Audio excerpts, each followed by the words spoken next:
In today's video, we'll show you the steps on how you can record your iPhone 16 screen with just a couple of clicks. So maybe you want to capture some of your favorite moments, you want to create a tutorial or something similar, then follow my steps because this will work on any iPhone 16 model, and that includes the regular 16, the 16 Pro and Pro Max, as well as iPhone 16 Plus.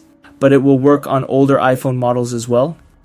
The first step that we'll do is to swipe from the top right corner of our screen in order to open the control center, and the screen recording button should be here by default, and we can tap on that button to start recording the whole screen.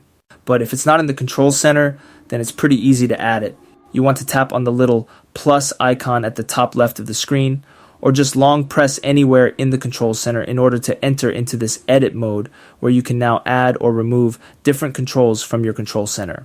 Let's tap on this button called Add a Control, and that's going to open another menu where we'll want to use this search bar at the top and then type screen recording. Here is the toggle, so let's tap on it once in order to add it to our control center. You can put it anywhere you want in here, and then tap somewhere in the empty space in order to save the changes.